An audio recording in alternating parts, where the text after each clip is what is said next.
A book critic writes about a book named Millennium Hospitality by Charles Hurll as follows. Millennium Hospitality is not like any other book you may have read about aliens.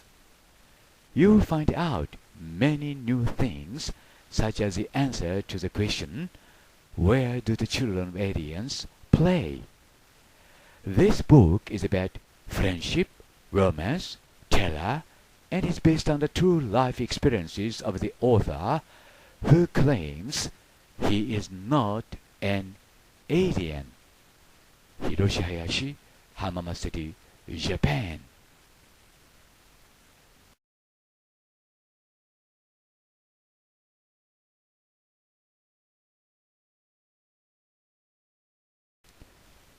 トールホワイト、つまりノッポの白人と呼ばれるエイリアンの話。ノッポの白人 E.T. の際立った特徴。チャールズ・ホールは次のように記述している。つまりノッポの白人は身長が6から7フィート、つまり180から210センチの範囲にあり、大変痩せていてひ弱な感じであると。皮膚の色はチョークのように白い。ノッポの白人はいくつかの点で私たち人間とは肉体的に異なっているが、最も重要なことはノッポの白人はヒューマノイドであるということ。その事実に最も大きな意味がある。彼らのライフスパンは人間のそれの約10倍である。ノッポの白人は私たち人間のように年を取らないが、約400年を過ぎたところでノッポの白人は第2の成長段階に入る。結果として身長は9フィート、2メートル80センチ前後になる。彼らはおよそ800歳で器官が故障し死を迎える。元生物学者によれば、外惑星人は私たち人間には似ていないと思われているが、それは自然環境、環境的変数、また多様な環境による無数の遺伝的要素の中で別個に進化するからである。一方、別の科学者は普遍的な要素があって、例えば人間にとって良いことは他のどの異星人にとっても良いことなので、皆似てくると主張している。UFO の世界で人間が遭遇した多くの ET たちは人間によく似た実態を持っているので、つまりそんなにも人間によく似ているので、互いに深いつながりがあるはずと考えられている。現在のケースはその一つということになる。ノッポの白人は全体として見れば人間とはよく似た体型をしている。つまり二足直立歩行をする脊椎動物である。例えば人間のような顔をしているなど、適切な衣服さえ着ればノッポの白人はラスベガスの街の中でも人間として歩くことができる。ノッポの白人は会話能力があるが、彼らの発声音は人間の耳に聞こえる周波数の外にある。言い換えると、私たち人間は彼らの声を聞くことはできない。普通に話すときは犬の吠え声か巻き場鳥、つまりヒバリのように聞こえるが、ノッポの白人の中には人間の声を真似し、人間と普通の会話をすることができるのもいる。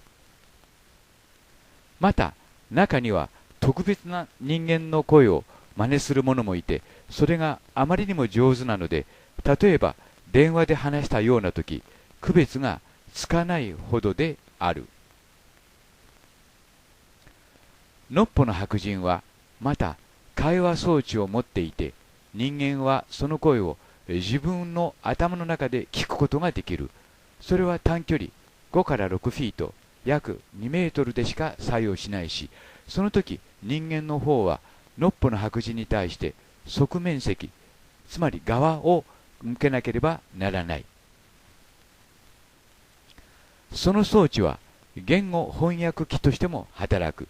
時々セットの仕方にもよるが、ホール氏が言うには、時にはのっぽの白人同士の会話があたかも互いに英語を話しているかのように聞こえたこともあるという。すでに述べたように、職員たちとの接触のような場合、混乱状態が起きることがあった。その時、兵士が傷ついたり死ぬということもあった。のっぽの白人はしっかりと武装していて、些細な挑発でもそれが理由で人間を殺すことができる。のっぽの白人は人間よりも反応が早く素早く行動する。例えばのっぽの白人を脅かしたりすると、警告なしでその場で切られたり血を流したりするかもしれない。のっぽの白人はさらに鉛筆型の武器を持っていて、相手を失神させたり麻痺させたり催眠をかけたりする。あるいは人間に対してひどい痛みを起こしたりする。人間がのっぽの白人を困らせたり脅したり、あるいは彼らに危険行為をしたような時、のっぽの白人はそれをしばしば使う。武器による効果はマイクロウェーブの周波数を変えることによって決まる。つまりそれによって人間の体の中でさまざまな変化を引き起こす。のっぽの白人は親しみやすいが、時には傲慢になり侮蔑的な態度をとる。彼らは人間の中における階級に敏感で、例えば地位など軍の高官やその周辺の人たちとは人間関係を育てようとするが、その一方で地位の低い人たちを見下したりする。ホールは自らをのっぽの白人たちのペットとすることで、のっぽの白人たちとうまくやっていた。彼らはホール氏をホール氏のいるところでペットとそう呼んでいた。で、やがて先生のペットというのがホール氏の暗号名になったが、 E.T. や彼の活動をした軍人の間では一目置かれるようになった。ホール氏は両政府から重要人物として働くよう選ばれた。で、それらの仕事の中にはのっぽの白人と人間との文化的順応などの道筋を探るための指針計画を進める仕事なども含まれていた。 E.T. を見れば誰だってパニックになる傾向があり、また武器で E.T. を攻撃しようとするが、ホール氏はこの期間彼が示した稀なる勇気で表彰されている。ネリスでののっぽの白人のグループは人間のそれとは違った家族形態を持っていた。のっぽの白人はネリスで一緒に働いたり仕事をしている E.T. をおじ、いとこなどの家族名を使って呼んでいた。のっぽの白人は子供の世話を大変しっかりとしていた。子供たちは成長し、藪の中で教育されていた。のっぽの白人はいわゆる私たちが管理と呼ぶ問題を抱えていた。のっぽの白人は彼らのペット、つまり人間を管理する必要を感じていて、のっぽの白人は私たちを管理しながら観察していた。外惑星との接触という人間にとっては夢のような話において、このようになるだろうということは多分誰も想像しえなかっただろう。彼らは全体的に見ると人間のためにというか、あまりにも私たち人間に似ている。それゆえにこの話の真実性を疑う原因となっている。このロジックに注意してほしい。この側面、つまりのっぽの白人たちは、例えば私たちが家族と共にどこかの敵意のある地域に移住しているかのように行動するが、それについては議論する価値がある。つまり私が言いたいことは、オープンセチが他で書いていることをよく読み、いくつかの段階においてオープンセチの解決策と関係しているということ。オープンセチ at glance を開くか、パラグライも検索してみてほしい。のっぽの白人の出身地。36光年離れたところにあるアルクトゥルスについて話したとき、聴衆がざわざわとした。しばらく間を置いて、年配の女性がかなり驚いた様子でこう聞いた。先生、チャーリーは私たちはどこから来たのか知っているのですかと。先生は次のように答えた。いや、確かなことはわかりません。のっぽの白人たちがどこから来たのかと尋ねられたとしても、のっぽの白人にしてみれば、その場所の名前を人間が知ることもないだろうからということで、その質問を避けるでしょう。多くの重要なものについて、人間には人間が使う名前があり、のっぽの白人にはのっぽの白人が使う名前がある。私たちが何か英語以外の言葉でホール氏にそうした名前の話をするようなものではないか。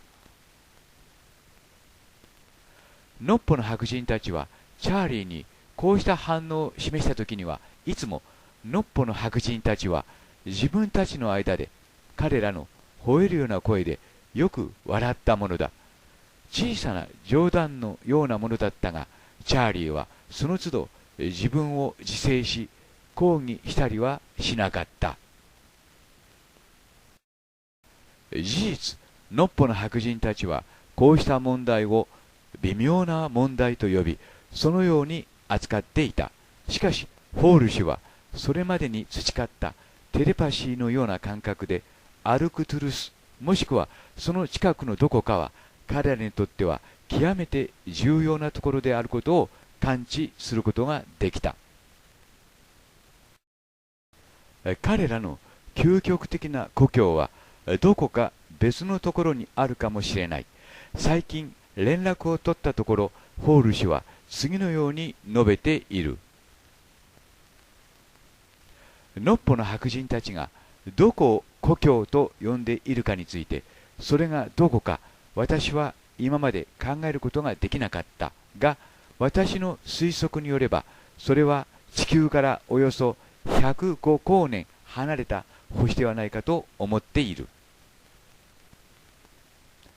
ホール氏の最大限の推測は素晴らしく的を得ているのではないかというのも、別の乗り物やスケジュールなどを注意深く観察しながら、ホール氏はそうした計算をすることができたからである。現在の地球基地をいつ設置したかについては曖昧である。ホール氏が感じたところによれば、白人がやってくるのに先立ち、のっぽの白人たちはその場所をすでに知っていたようである。さらに言えば、のっぽの白人の中の一人は、マジソン大統領時代にここ、つまりインディアンスプリングスバリーへやってきたというようなことを暗示したという。しかしホール氏が見た感じでは、のっぽの白人たちの避難地や地下内部の部屋は、のっぽの白人のためにアメリカ合衆国政府が1950年代のいつか建設会社を使って作られたかのように見えたという。ホール氏は、のっぽの白人たちは地球をあたかもただの中継地のように、つまりのっぽの白人たちは地球を旅行ルートの中にある中継地のようなものとして使っていると信ずるようになったという。のっぽの白人たちは地球を自分たちの故郷ともっと別のある遠方の目的の間を行き来しなければならないが、そのためホール氏が言うように、私たちの太陽系は外宇宙の中ではその中央部に位置しているようだと述べている。私たちの太陽系から見た次の表は彼らの星を知るために役に立つかもしれない。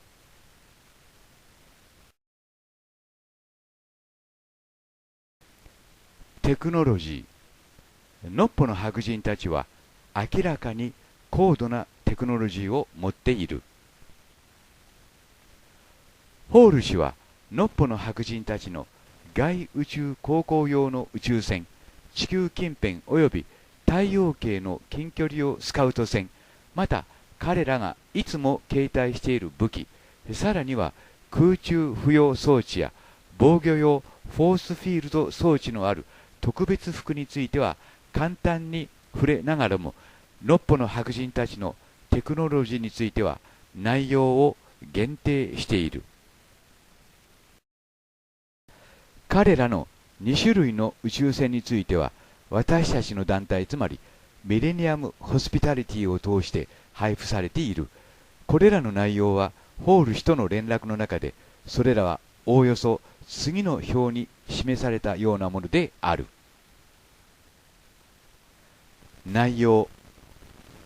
ホール氏はスカウト船の内部、船の推進装置を垣間見ることができたが、それによればファイバーコイルのようなものが無数に巻きつけられていたという。彼が見たこれらのシステムから、ホール氏はその動力の物理的理論を発展させた。外宇宙用の船は高速よりも早く航行できるということ、そして ET たちの故郷の星までは2、3ヶ月の時間で行くことができるということ。驚くべきことに、スカウト船はのっぽの白人が示した仕様書に応じて人間によって提供された部品を使い、この地球上で組み立てられていたということ。マイケル・サラとのインタビューの中から。私は本の中で先生と第4階級のハリーがスカウト船の内部を見せてくれたと書きました。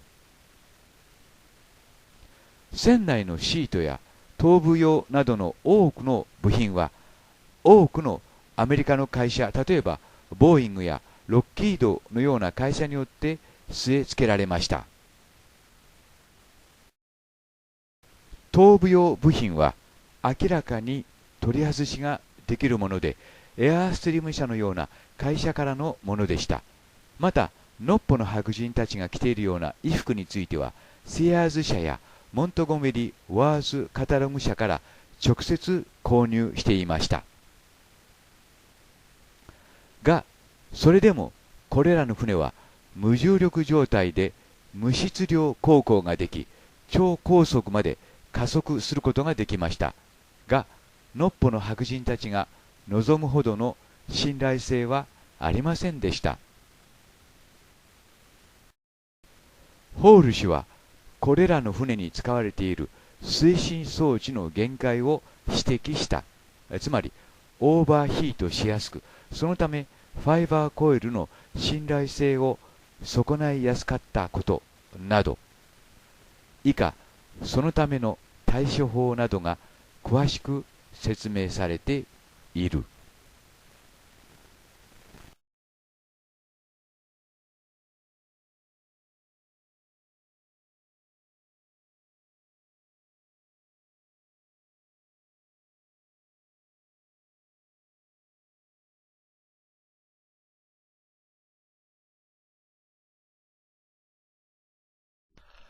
Hello, this is Hiroshi Hayashi, Hamama City, Japan. Tall White. Mr. Chris Grow introduced or showed two photographs of pictures of tall white in Japanese. クリス・グローさんっていう方がですね、真偽のほどはわかりませんけども、トール・ホワイトの写真を2枚紹介しています。この人は性別はわからないそうです。男か女かわかりませんけども、トール・ホワイトだっていうんですね。で、メモを見ますと、外惑星人、extraterrestrial beings ですね。そしてノルディック、北欧系であると。身長は153から193で、人間よりは高いと。髪の毛はブロンドであると。顔は真っ白。チョークホワイトって言いますね。で、テレパシーで交信すると、人間とはね。で、体型は人間と共通しているということだそうです。その、クリスさんのですね、原稿というか、その説明を翻訳してみました。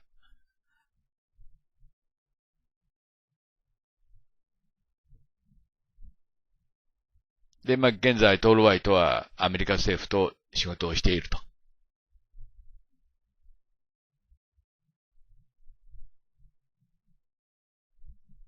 それについてのビデオはこの後につなげておきます。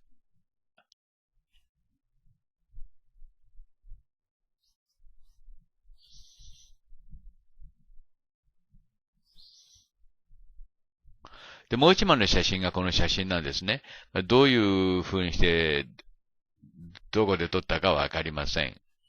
で、そこでですね、もう一回原点に帰って、ギリシャ彫刻っていうものを見てみますよね。ギリシャ彫刻っていうのは何度も証明しましたように、神々がですね、当時の、等身大で自分たちの姿を、3D プリンティングテクノロジーによって彫ったわけであります。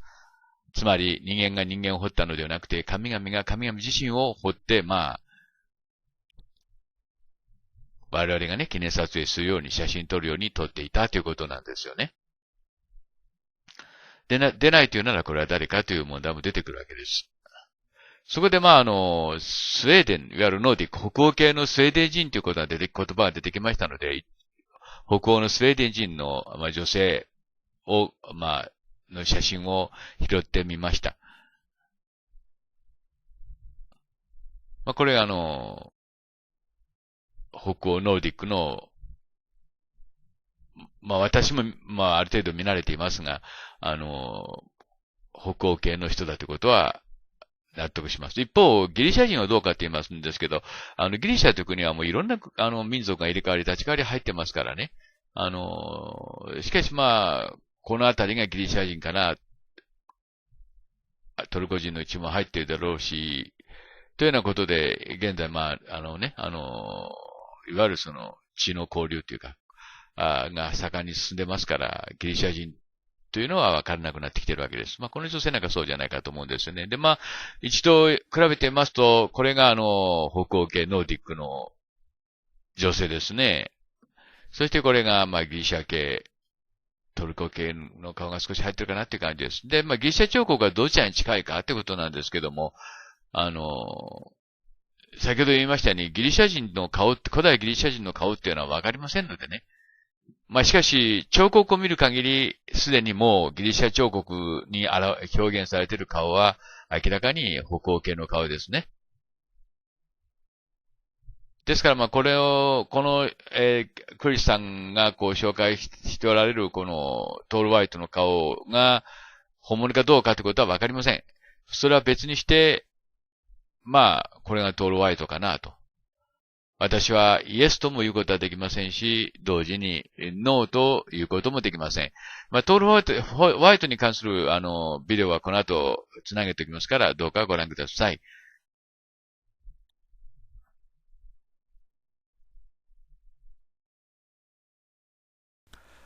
Hello, this is Hiroshi Hayashi, Hamama City, Japan. This is a sort of a interview program of Home Pope Haya, the former Prime Minister of Defense and Force in Canada. And he said, alien life forms present among us. This is the story about it with my translation. Thank you very much. It's great to have you with us on our show. Why do you say that UFOs are as real as the airplanes flying over our heads? Well, because I know that they are. They've been, as a matter of fact, they've been visiting our planet for thousands of years. And one of the cases that would interest you most, if you give me 2 or 3 minutes to answer, is during the Cold War, 1961, there were about 50 UFOs in formation flying south from Russia to across Europe. And the Supreme Allied Commander was very concerned and about ready to press the panic button when they turned around and went back over the North Pole. They decided to do an investigation, and they investigated for 3 years, and they decided that with absolute certainty that 4 different species at least, had been visiting this planet for thousands of years.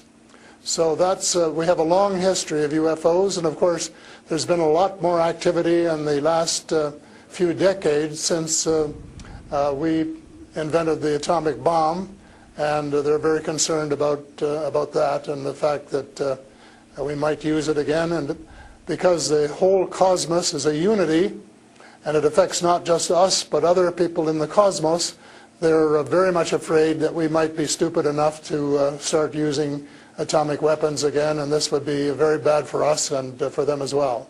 So no serious scientist has ever publicly confirmed evidence of an encounter with extraterrestrials. Why would scientists not confirm the facts if they exist? I'm afraid they must go out of their way not to find, because if they did, you know, even 10% of the amount of research I've done in the last 8 years, they would be as convinced as I am. I mean, they could do it even faster.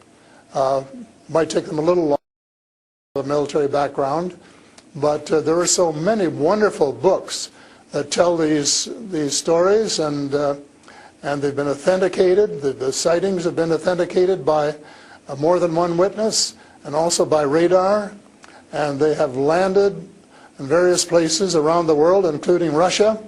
There's a famous case there. I can't remember the name of the place, but it was widely reported at the time. A man wrote a book about it, and then the French bought the book rights so that it wouldn't be circulated around. There's just so much evidence. Take the time off to do a little bit of research and study. But people just are, you know, some people are interested and will take the time, and the others just say, oh, you know, it's just fantasy. Mm-hmm. But since I've been public on this subject, I get, probably 3 or 4 emails a week from all over the world from people who have actually witnessed sightings. And some of them who have actually been on the ships, and some of them who have actually been transported to another planet. And so this information is not, you know, it is top secret in a way that the governments aren't talking about it.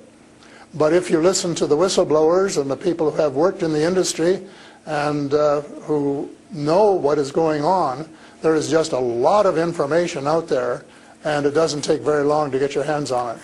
But see, the problem is that some people who report UFO sightings and alien abductions have been shown to make things up, and to make things up to be famous, to make money, or just for a prank. How do we tell fiction from a fact? Well, you have to spend a lot of time trying to find. We used to say separating the wheat from the chaff, and it takes a lot of effort. When I was minister, I got sighting reports, and when we checked them out, about 80%, about 8 out of 10, were not real.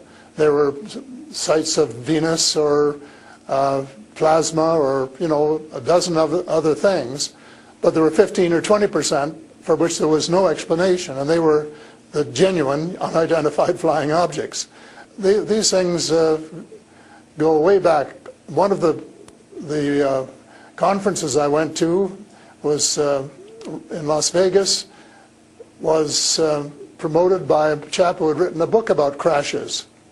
And there were dozens and dozens and dozens of them, and many of them very, very well authenticated, so that it would be impossible to read all of that evidence and not to come to the conclusion that these vehicles were real. Have you ever had your own encounter? Not an encounter with aliens. No, I have seen a UFO about 120 miles north of Toronto over Lake Muskoka, where I have a cottage. And 2 years ago, last Canadian Thanksgiving, which is October, my wife decided she wanted to go out and look at the stars. So I'm not much of a night man, but I put on my cap and went out with her. And she looked into the eastern sky and said, "There's a star." And I turned around the other way and I said, "Oh, there's a much brighter one over here." And she looked and it was. And we watched it until our necks almost broke for about 20 minutes.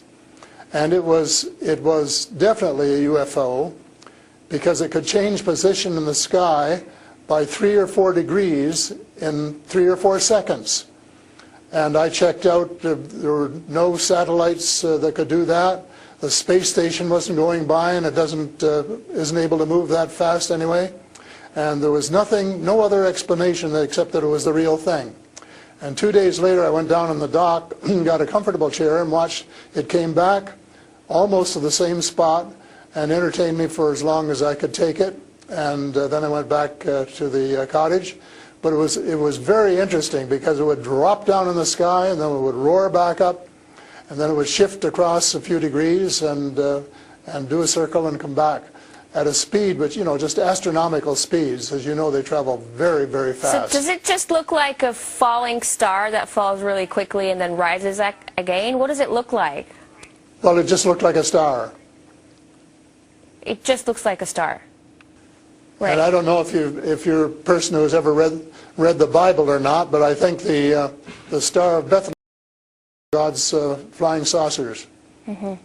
But you also tell me that people write you emails, 3 to 5 emails a week, and they've actually been abducted or they have encounters with the aliens. Do they actually tell you what these aliens look like? I mean, everyone's interested. How would I know if I see an alien and if he abducts me? Well, the first question you have to ask is how many species are there? And I used to think there were, between 2 and 12. And Apollo astronaut Edgar Mitchell, who came to Toronto a few years ago and had dinner with us, agreed that it was somewhere between 2 and 12. But the latest reports that I've been getting from various sources are that there are about 80 different species. And some of them look just like us, and they could walk down the street and you wouldn't know if you ran, walked past one. And they're what we call the Nordic blondes, and also the tall whites, who were actually working with the United States Air Force in Nevada. They're able to get away with that. They had a couple of their ladies dressed as nuns went into Las Vegas to shop, and they weren't detected. And I have a friend who saw one of the men walking along the street, and somebody who would recognize that they were different, and he did. So there are those kind, and then there are the short grays, as they're called, and they're the ones that you see in most of the cartoons. They have very, very slim arms and legs, and they're very short, just a little over 5 feet, and they have a great big torso and a great big head and great big brown eyes. But there are different species, so you have to know that they're different species, and it's and know that they're all different. Mm-hmm. So if you saw the short gray, if you saw the short grays, you'd certainly know that there was something up that you'd never seen before. But if you saw one of the Nordic blondes, well, you'd probably say, "Oh, I wonder if she's from Denmark or somewhere," So this species that you're describing, are they all different in terms of nice and mean? Are some of them nice and benevolent? Are others nasty? Or how are they? Are they good to people on Earth, or are they here to harm them? Well, it's a difficult question to answer because they have different agendas.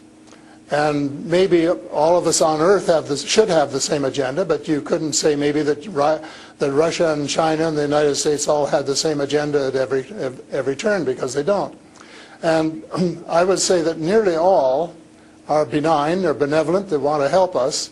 There may be one or two species which do not. And that's one of the things I'm investigating at the moment, is to see who they are and what they're up to and what their agendas really are. All right, we're talking to Paul Hellyer, former Canadian Minister of Defense, who says extraterrestrial life forms exist and are present on Earth. We'll talk more about what they are and why they're here after a short break. Stay with us. And we're back with Paul Hellyer, former Canadian Minister of Defense, to talk about extraterrestrial life forms. Great to have you back. So these extraterrestrial creatures, where did they come from and how did they get here to Earth? They come from various places. For a long while, I only knew about ones who came from different star systems. The Pleiades and Reta Reticula and several other star systems, but in the last few months I have met people who have made me aware of that there are some in our star system, and that there are actually extraterrestrials who live on a planet called Andromeda, which is one of the moons of Saturn, and that there are others on Venus and some on Mars, and that they may be interacting between themselves. I suspect that they are, because there is what of these people, and they have rules. For example, one of the rules is that they don't interfere in our affairs unless they're invited to, and that's one of the reasons probably that we haven't seen more of them until very recently. And so but what do you mean? There are a lot of people who want to interact with them. There are a lot of people who actually want to see them and know who they are. What, they need a special invitation to interact with us? What does it mean? They don't want to interfere into our affairs. They want to tell us how to run our affairs. They have accepted the fact this is our planet and that we have the right to run it, but they're very, very concerned. They don't think we're good stewards of our planet. We're not. We're clear-cutting our forests, and we're polluting our rivers and our lakes, and we're dumping sewage in the oceans, and we're doing all sorts of things which are not what good stewards of their homes should be doing, and they don't like that, and they've made it very clear. And as a matter of fact, they have given us a warning. How? And this has come from more than one source. How have they made it clear? What have they done? They have talked to people. One of the chaps I talked to about a month ago was interacting with them in 1974, he and his brother, in Peru, and they were taken to Andromeda, teleported, and they were told what the people there think, and that we're really wrecking our planet, and in fact that something dreadful is going to happen to it if we don't smarten up and change our ways. We spend too much time fighting each other. We spend too much money on military expenditures and not enough on feeding the poor and looking after the homeless and the sick, and that we are polluting our waters and our air, and that we're playing around with these exotic weapons, thermonuclear weapons and atomic weapons, which have such a devastating effect both on our Earth and on other areas in the cosmos, and they don't like that. And that's the reason they would like to work with us to teach us better ways, but only, I think, with our consent. And they work through individuals, and they try and pick out individuals who won't be frightened to death of them, because they can give you quite a fright. One of the cases I'm familiar with was the tall whites in Nevada, where the United States airmen working with them, were just frightened to death of them. And one, Charles Hall, rescued the daughter of one of the high-up people in the tall whites, and as a result became very good friends with the mother. And as soon as they could trust each other, they had a wonderful relationship. And he wrote a book about it. It's called Millennial Hospitality. Millennial Hospitality.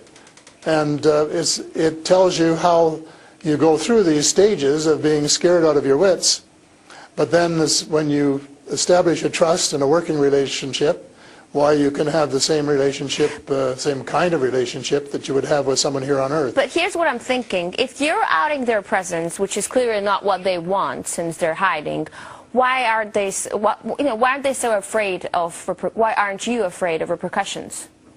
Because you're obviously stating that they're here among us, and you're telling me all the species that exist. That they are here among us, and I'm not afraid because in most cases, well, as far as technology is concerned, they're light years ahead of us, and we have learned a lot of things from them. A lot of the things that we use today, we got from them, you know, LED lights and microchips and Kevlar vests and all sorts of things that we got from their technology, and we could get a lot more too, especially in the fields of medicine and agriculture, if we would go about it peacefully. But I think maybe some of our people are more interested in getting their military technology, and I think that's wrong. I think that's wrong-headed, and that's one of the things that we're going to have to change, because we're going to have to work together. Talking about all of us, everywhere on the planet. You mentioned military technology and swapping technologies and barters between aliens and people in American government. I want to ask you, as a former Minister of Defense of Canada, is interstellar war a possibility? Should we be creating a Star Wars force to defend ourselves from possible invasion or something like that?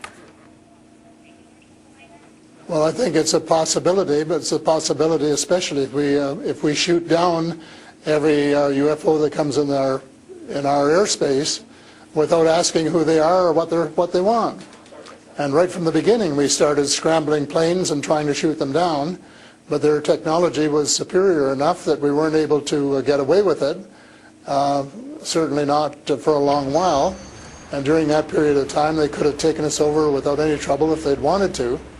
So I think we have to, rather than develop our own Star Wars, Earth Star Wars, to protect ourselves against them, that we should work with the benign species, who are the vast majority, and work together and rely largely on them, of course, and cooperate so that we would be contributing something at the same time. But I don't think there's any point in us developing a galactic force that would tempt us to go out on our own and get into mischief, which is one of the things I think some of them are concerned about.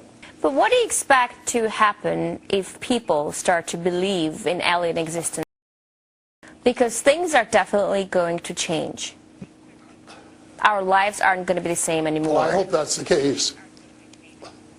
I hope that's the case, and I'm all for full disclosure, and I'm going to push very hard for full disclosure in the book I'm writing, and to give some reasons for it, things that we really have to know and have a right to know, and that our future as a species, and here I mean, you know, all of the species in the world, are potentially at risk if we don't figure out what's going on and work together to try and make life more amenable for all of us.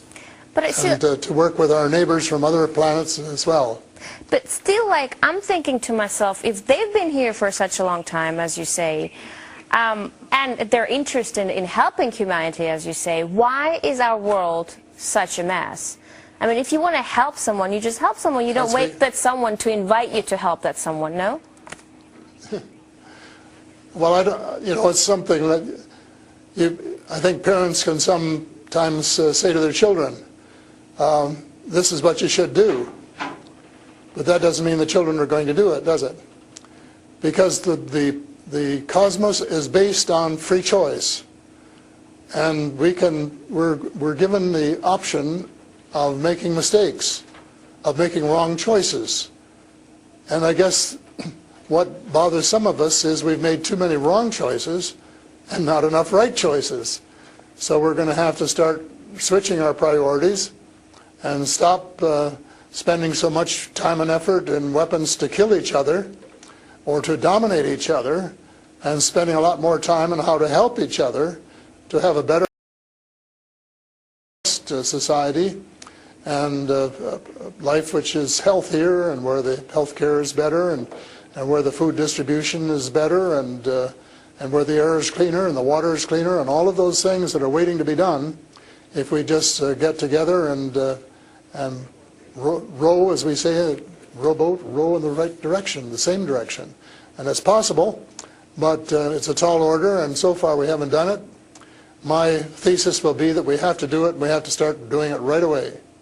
Thank you so much for this interesting interview and insight on extraterrestrial life. That was Paul Hellyer, former Canadian Minister of Defense, who says aliens exist and live among us on Earth. That's all the time we have for today. I will see you in the next edition of So Info.